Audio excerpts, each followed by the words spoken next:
we can start off with our usual prayer for teacher and student. Om Sahana Bhavatu Sahano Bhunaktu Saha Viryam Karavavahai Tejasvinavaditam Astu Ma Viddhishavahai. Om Shanti Shanti Shanti. May that one protect us both. May that one nourish us both. May we work together with great energy. May our study be illumined. May we not unnecessarily cavil with each other. Peace, peace, peace be unto all.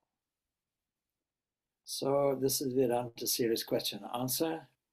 Well, there are some questions that have come here. One is in the Bhagavad Gita, Sri Krishna talks about sacrificing. So we'll talk a little bit about what is called Yajna and the concept of that and how that can be practically useful to us.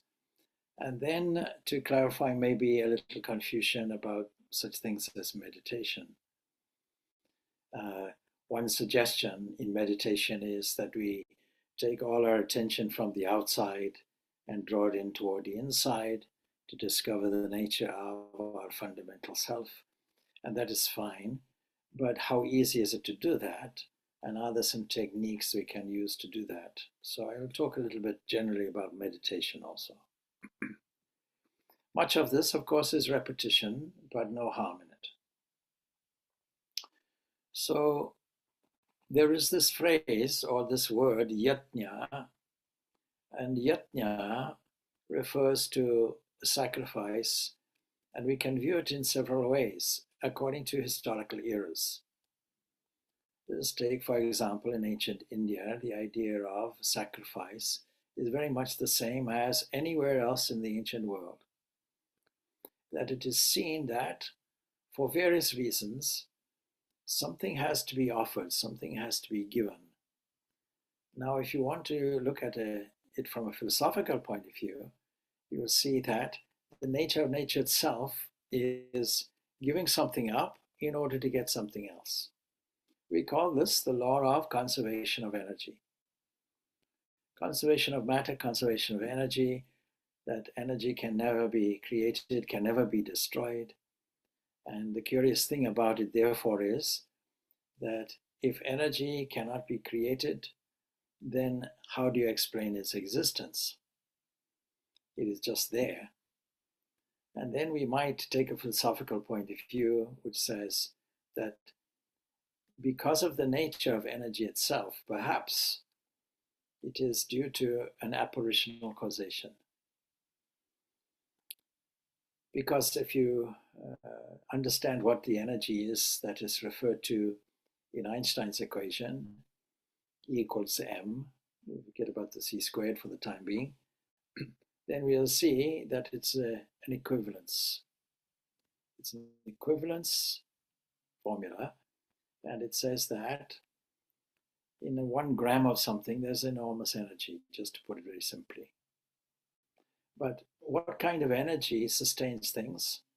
Well, energy to keep things wound in versus energy to keep things wound out. It's a resistance thing. How is it that the electron doesn't sit on the proton? Because there's some kind of energy that is keeping it apart, electrical energy. And how is it that the proton gets attracted to other protons? Due to gravity, there's gravitational energy. And that winding in, winding out, balances out. Something like a few atom bombs per pound it takes to wind things in, a few atom bombs it takes to have energy it takes to wind things out. You're really left with pretty much nothing. But it's not really a nothing in a conventional sense. It means really that there is nothing objective. Now, we knew that. The ancient sages knew that all along. So in order to make this universe work, something has to diminish and something has to increase. And all we're witnessing here is a kind of transformational causation where nothing new happens. It's just the form that changes or the function that changes. I'll give you a very easy example that is put in one of the thoughts. You take a steel sheet Let us say it is 20 meters long. Let us say it is 5 meters broad. And that flat sheet, if you put it in water, it will sink. Name of the object, flat sheet, flat steel sheet. So many dimensions. About, let's say, half an inch thick. Then its function, sinks in water. Now then you reshape it nicely. You use some pressure to bend the sides of it. You put it in a lathe to hone it off. You create some kind of point somewhere, and you make it like a kind of curved thing. And you might even put a wooden cabin on the top. Now its name has changed. It's called boat. Its function is to float. That same steel sheet that sank, because of changing its name and form, it now can float. But nothing new happened, except maybe the wooden cabin you put on top, just to protect from the weather. So this whole world is a whole sacrifice, if you will, of a changing, shifting name and form everywhere. And this whole world, therefore, is made from sacrifice. You can put it in a mythological sense. A creator took some basic materials, and made a sacrifice from it. And the whole world was a duplication of things being eaten and things that are the eater. And we find now, in our biological sense, that the whole of nature doesn't work properly unless there are predators, things that eat and things that are to be eaten, creating a defensive adaptation on the one side and a predatory adaptation on the other, so that things are able to eat and things are to be eaten. So that when you eat food, it is also a kind of sacrifice. That is why at the beginning of a meal, we say that prayer, because what we are doing is we are taking some raw material, which is not flesh and blood, something that is organic, with all the various nutrients and chemical compositions suitable for our digestion, and feeding it into one entrance. Some kind of machinery transports it and transfers it into muscle, bone, blood, cells of various types, something like 70, 80 trillion cells, different cells going on. What a miracle. So how is it that food being put in comes out as the body, human body? Some kind of transforming thing is there. Now if we want to add some devotion to it, we'll say, the Lord of the universe sat there and digested our food for us with digestive fire and transformed it into something. Therefore, we should be careful how we offer the food. Supposing we adopt an attitude that every action we do is a kind of sacrifice. In this case, a loving sacrifice. We're not losing anything. And we're doing it in such a way that we're not there to gain anything. We're simply tuning into a present moment where we recognize the miracle of what is happening now. What will be the effect on us? Well, we can expand that well, and it can be a meditation. Any subject we can take and transform it into something that is enlightening. Why is that? Well, it's because, you see, in the Gospel of Ramakrishna, there's a very interesting discussion where Ramakrishna himself says, formal worship drops away after the vision of God. It was thus that my worship, he says, in the temple came to an end. I used to worship the deity in the Kali temple. It was suddenly revealed. How was it revealed? His purity of mind by virtue of the devotion to Kali itself, the ritual that went on. And the ritual involves a kind of sacrifice, in as much as Food is taken, it is offered. Flowers are taken, they are offered. Water is taken, it is offered. Sacred leaves are taken, they are offered. Now, there are a number of motivations we can use. The basic motivation is we want to get something. I'll do this in order to get that, either in this life or in the next life. Post-mortem condition. It's not bad, but sooner or later we have to realize or question at least, is there something like a hollow in us that has to be fulfilled? Is nature just full of potholes and gaps that have to be filled? Like the Irish Roads Department. Make a hole, fill it. Next year, make a hole, fill it. What's your job?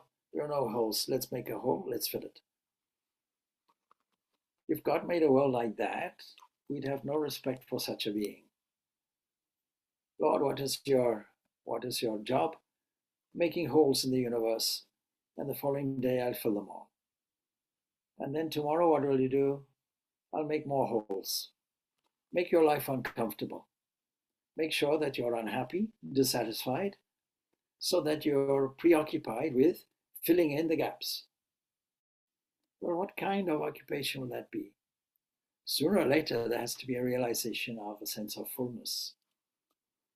There are no gaps to fill. Only I never noticed that there was a fullness sitting there already. We can call that God. Devotees would call it God.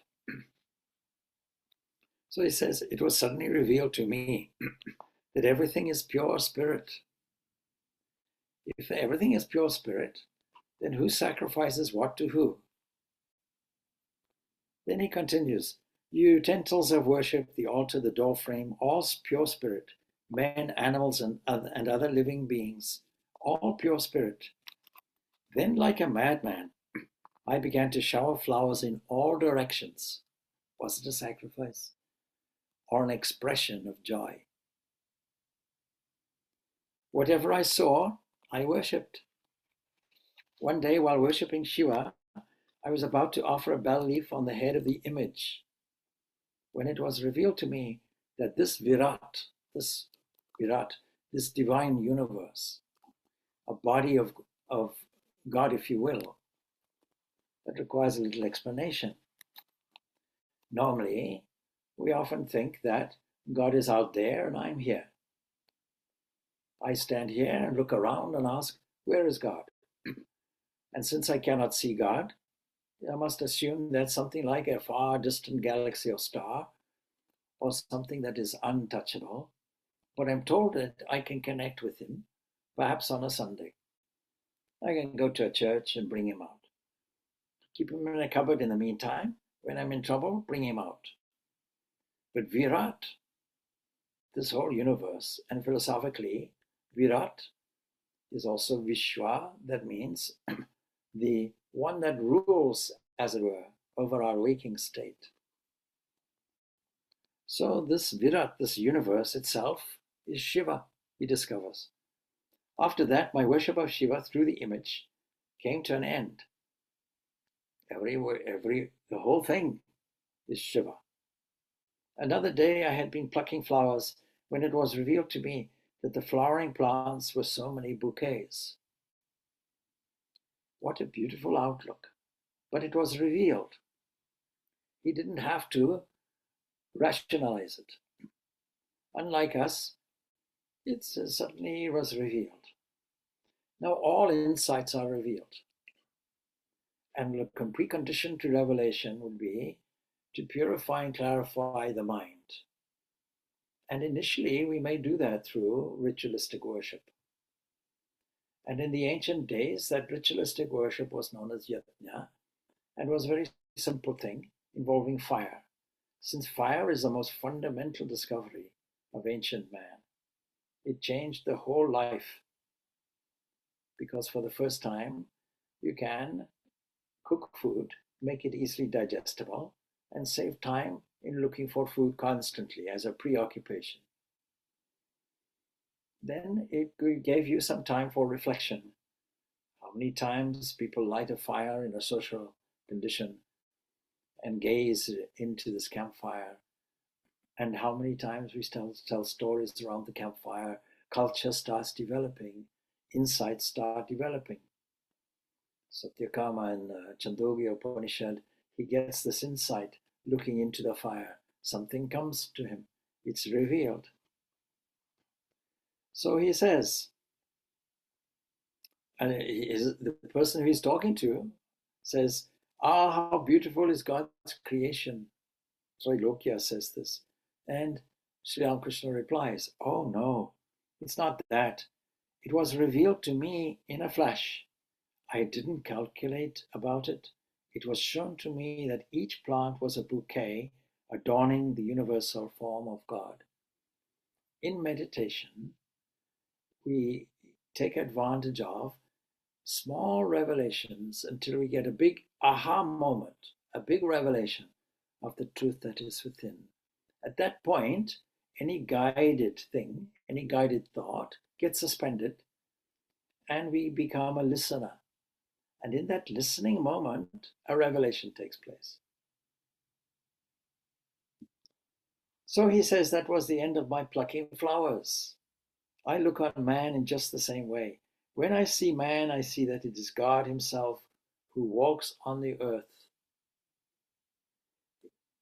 He says, when I see a man, I see that it is God himself who walks on earth as it were, he puts that in, rocking to and fro like a pillow floating on the waves. The pillow moves with the waves, it bobs up and down. You can see many floating devices are there, and it just bobs up and down. If we had very little insight about it, we would assume that the pillow itself is itself animated. It's moving. It itself is moving. We can learn big lessons from small animals in their playful moments. Let us take, for example, a small cat. It sees a shadow, it pounces. It sees an object which has a small sound, rolls, is able to play with it. And in playing with it, it looks as if, to the cat perhaps, that the object itself is moving, alive and moving. If you take, for example, a laser pointer and point it on the floor, the cat will jump after it, thinking it is an object and moving. So we make that same error. We think that something is sentient and moving, not realizing that the jumping is from something else. So the other day I used the example of the spider and the web. They're two distinct things. The web you can poke with a stick, it bounces. If you think that it itself bounces from its own intelligence and its own life, then you'll be mistaken. But if you poke the stick toward the spider will react, it will move. But the web comes from the spider. It doesn't require a Mrs. Spider to make the web. From itself, it manifested from itself. So this is itself a revelation. Coming from the basic creator-creation standpoint, we now come to, oh, everything is he. The whole thing is he. The body has indeed only a momentary existence, he continues. God alone is real. Now, philosophy doesn't say God.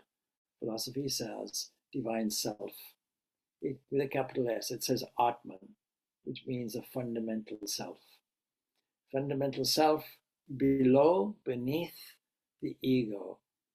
The ego is a kind of operational mask that gives us a kind of operational identity for passport purposes. But beneath that is our real self.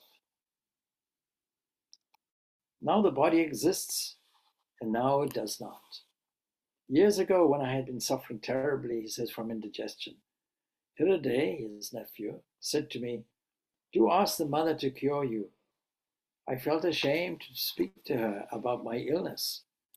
I said to her, Mother, I saw a skeleton in the Asiatic Society Museum. It was pieced together with wires into a human form. Oh, Mother, please keep my body together a little like that, so that I may sing your name and glories. Is it sacrifice? or is it expression? Is my question. Without desires, the body cannot live. There's no doubt. And he goes on to say, I had one or two desires. I prayed to the mother, oh mother, give me the company of those who have renounced woman and gold. That is his way of saying the two biological directives, propagation of the species and eating and drinking survival mode. And I said further, I should like to enjoy the society of your jnanis, your knowers and bhaktas. So give me a little strength that I may walk hither and thither and visit those people. But she did not give me the strength to walk. Then, of course, out of curiosity, Trailokya asks, have all the desires been fulfilled? And the master candidly says, no, there are still a few left. There's still a few left. So conversation goes on like that. We can learn a lot from these conversations. So in the context of this yajna, no doubt, is an ancient beginning thing. But what was the discovery of this yajna from it? It was transformed into all activities which come under the operation of karma can be transformed into karma yoga. That is, every action can be an offering to the divine. With this knowledge, something has to diminish for something to be gained, and we are not concerned with either one. In meditation, there is no first person singular and there is no future tense. We're not doing it to get something. It's purely an expression. So we take some kind of wonderful picture in our memory, some kind of form in our memory or theme. It can be taken from various scriptures. It could be taken from something somebody has said. It could be taken from a delightful memory where you felt elevated, for example, on a pilgrimage. It can be brought out and used as a guiding theme, a kind of planned dream where we can adventurously explore its wonder until we come to that realization that we are so absorbed in this withinness of things that withinness becomes nearness, and that nearness becomes oneness. And that sense of oneness is what we call meditation. The rest is all preparation. So how do we take our attention from the outside to the inside? There are so many themes we can pick up. So Ramakrishna picks up the themes of flowers. These are automatically a bouquet. We don't have to pick them and make them into a bouquet. But previously, he had been doing it. So there was a prerequisite for this revelation. The prerequisite being, let me see the withinness, God within everything. When I see God within everything, within the image, within the flowers, I can then go to another kind of understanding, which says, I see that working through everything, and then as everything, and then beyond. And the same technique is used in meditation.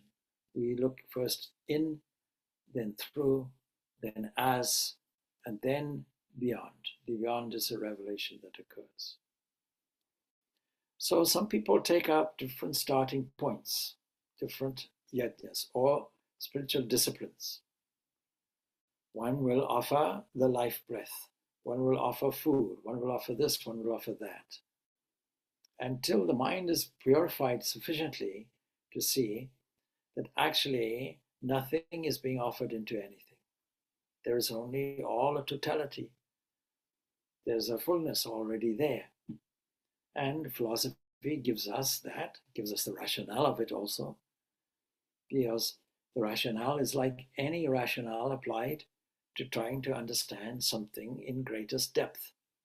But you have to understand what it is, what is its highest generality, its generalization. What is it at its most causal and its most subtle? Until you come across a discovery. Now the Upanishads are the great directive manual for all this. various discussions taking place and giving us many, many different points of view, giving us not only a rationale for our philosophy, but also a theme for meditation. We can take any of those themes and use it in a guided way inwards. So that's a little bit about combining the whole principle of yajna and of meditation. Now, in terms of then our own situation, our own energy, our own talents and our own abilities, these are all designed for what we might call now, in a new understanding, yajna, but we'll take it in an expressive way. We are expressing the skills and talents we already have. We're not aiming to get new ones. So it is based on an idea of divine design. What that means is, clearly, you are different from the person next door to you. You're different, even in one family, each person is individual and different, with different characteristics, different temperaments. Even identical twins, genetically identical twins, will come out with different personalities. That is, different reactions to situations that become habitual. And that habit is what we call personality. Now you see, what will we do with that personality? Well, it's reflected not just, well, for most people, reflected in the DNA. What happens if you have identical DNA? So you see, there are individual traits that we have. And we have to see, first of all, we have to understand the principle that we are unique and that there is a purpose for us. If there was not a purpose for us, I don't think that God would be a bad investor and invest life energy in us. God is not a bad investor, keeps the nails growing, keeps the hair growing, keeps the food digesting, keeps the cells renewed. Why? Because there's a purpose for us, which only we can fulfill. And we have to be absolutely confident about this. Normally speaking, we have a difference in fingerprints. Well, that marks your individuality. Nobody has ever done anything that you can do before, cannot do it now, and will never do it in the future. Now you read the introduction there to this game of life and how to play it by Florence Scovel-Shinn, a very old book, the 1930s and on.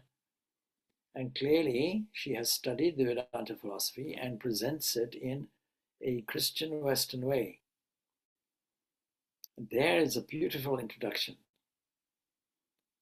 that you are all unique and designed for a purpose.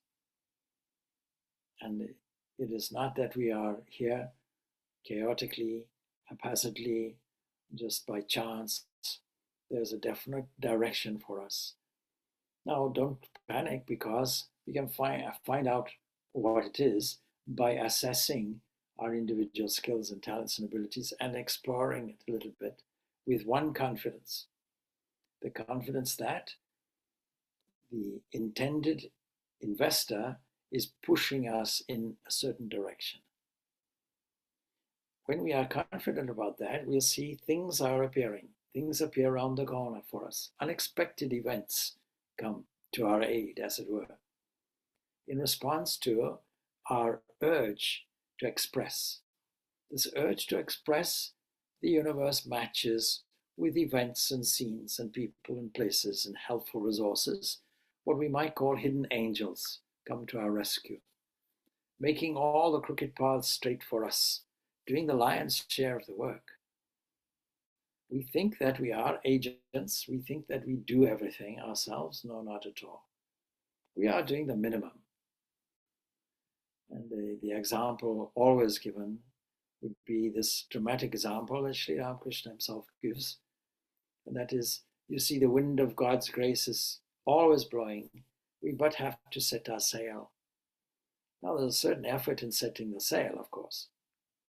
But once we set it, even when the boat is on dry land, as soon as that sail blossoms, the wind wants to take it. And we ourselves have not got the strength or the ability to move the boat along. We can huff and puff at the sail, it won't do any good. So the lion's share is taken care of by divine grace that is always flowing toward us. And so what should our offering be? It should be a sense of thankfulness, surely. Something is doing something perpetually, not asking for any reward, never going on strike, never declaring we want more wages, we want holidays, we want conditions of service, nothing like that. Continuously moving the heart, 1 beat approximately per second, and repairing all the cells while we ourselves sleep, sorting out problems for us. What a beautiful, loving entity that is. You won't find a human lover like this, normally speaking, unless that lover is truly aligned to this oneness, and they become an open channel for divine grace to flow. We all have the capacity to be an open channel for divine grace to flow. But we have to have a starting point somewhere. The starting point is right here in this second where you are now. That's your starting point. You may think your starting point began at birth or in a previous life. Well, in a certain sense, that may be so. But for practical purposes, your starting point is in this second and the next second and the next second. We can make use of it. We can put something delightful, useful, joyful in it. Now, the alternative is, of course, to wonder what happened to me in the past and do that eternally, and you'll be caught in a trap. And the trap will end up in idleness. Or you can be caught in the trap of future orientation. What will happen next? What happens next week? What happens next month? What happens what happens tomorrow?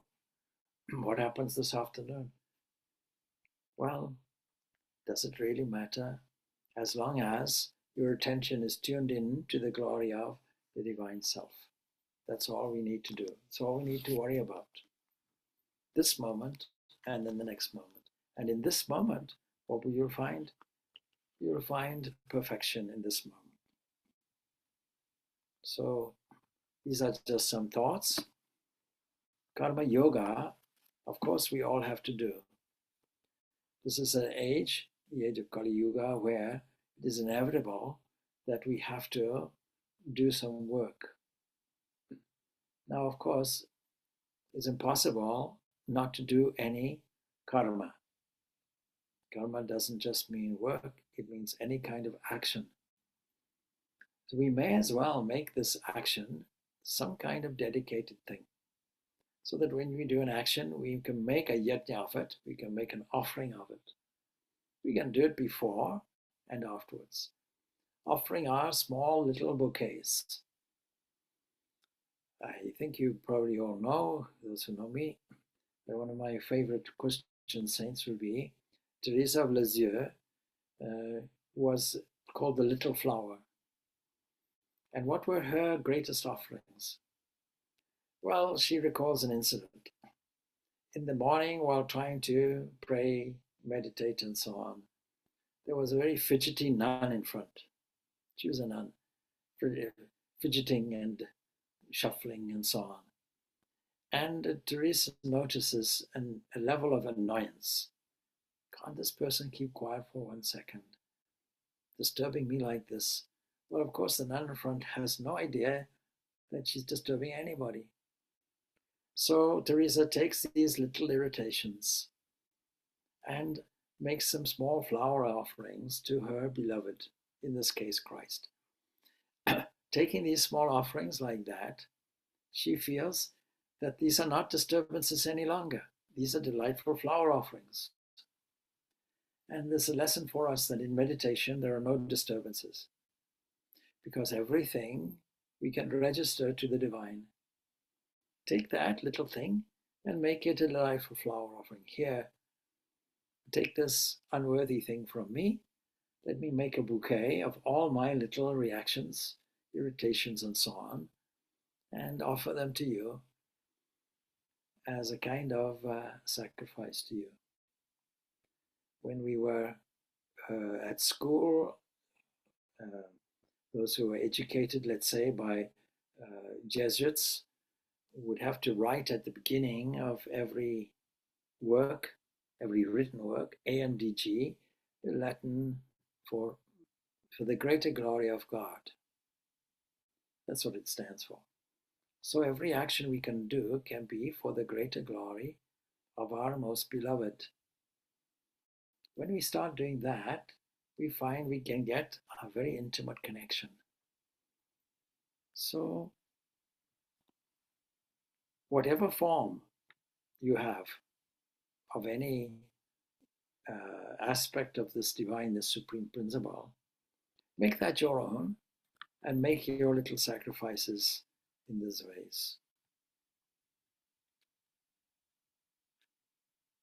We are all like small animals frolicking about and assuming that a leaf is a real object that needs to be attacked, investigated, or that a moving shadow is the same. This world is like moving shadows, and we are only infants, really. We're only children. And therefore, it is easy for us to be sidetracked and deluded. Now, we have to make sure that we retain our sense of childlikeness and renounce our childishness. You see, children at the seaside, and you've heard this before from me, children at the seaside frolicking in the waves, covering themselves with sand. All their joy gets spoiled by the serious adults. Don't get sand here, don't get sand there. Oh, don't get wet. Well, what's the purpose of a sea if you don't get wet? Don't go too far, don't do this, don't do that. So many things. Trying to knock out the exploratory, creative, exhilarating child in us. So that sense of wonder has to be retained by us, that sense of feeling protected, that sense of the idea that divine grace is like a mother guiding us and being with us and supporting us. We have to have tremendous faith in that, like a child has. Now, the two genetic directives that are deviating our minds, expressed by Ramakrishna as well translated woman and gold, or lust and greed. For women, he said men and gold. So this idea that we have to survive because we have to procreate is not there in a child. And the child period is a long period of time, longer than most other animals, for a very good reason. Then the child doesn't have to worry about food or a job or income or mortgage or any of these things. So we have to retain our attitude of a child, and we have to renounce the childish aspect that says, I want, I haven't got, and if I don't get, I'll become angry. Now, you may recognize this in adult behavior, but believe you me, this is behaving as we behaved like 5, 6-year-old. So let us retain the wonder of a child, a divine child, God's child, and take this life as a kind of play, explore it nicely, play with it, enjoy it, no doubt, but also view that the whole of all our activities are an expression of the joy and divinity we already have within us. And we'll only do that by registering it to the divine account. Registering the whatever job we come across to the divine account, divinely supplied, where we can contribute our talents and abilities for the greater good of all. And that would really be another kind of yajna, another kind of sacrifice. But it's not a sacrifice in a negative way. It's a sacrifice in sharing, a sharing way. Let me now share with you. In all the offerings, for example, in pujas, for example, we see the food that is offered is not done away with, it is shared. God takes the subtle portion, we take the gross portion and enjoy it. We share in that. In the major Christian churches, namely Eastern Orthodox Church and the Roman Catholic churches, we have also this idea of prasad, sharing what was offered. So your whole life can be an offering like that. And that offering side of it is also called renunciation. It's not that you give everything up, it's that you give up what other people think is important and you take on that which you think is important. So there's a few ideas there. These two genetic directives are associated with this idea that I profit from my actions and they belong to me. Prophet-actor complex. But it's not true.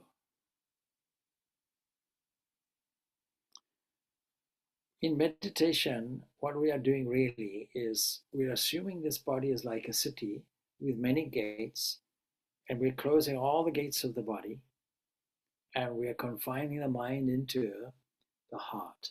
And there's a process in doing that. And with withdrawing the prana, as it were, the psychic prana, and we're putting it to a point where it becomes a revealing factor. The prana is energy, of course. Supposing you decide that you want to depart this world in this way, then you can all do the same. You can close the gates of the body at will, confine the mind within the heart, draw the prana into the head, engage in the practice of concentration, utter the symbol, sound symbol Om, for example, and think of Brahman and thinking of your chosen ideal, and leave the body. You can do that at will. Now, if you depart like that, you've attained the supreme goal, but that requires a background, a preparation of everything you did in life, so that your mind has to be habitually attuned, because every second is the last moment. It never comes again. Put something useful into it. Put something joyful into it. All right, I think that's enough from me.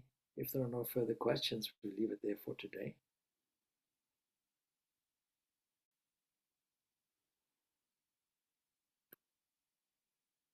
Om Shanti, Shanti, Shanti. Peace, peace, peace be unto all. Enjoy the rest of your Saturday. Good. Thanks. Thank you so much. Thank you, Swamiji. Thank you, Swamiji. Thank you. Bye-bye.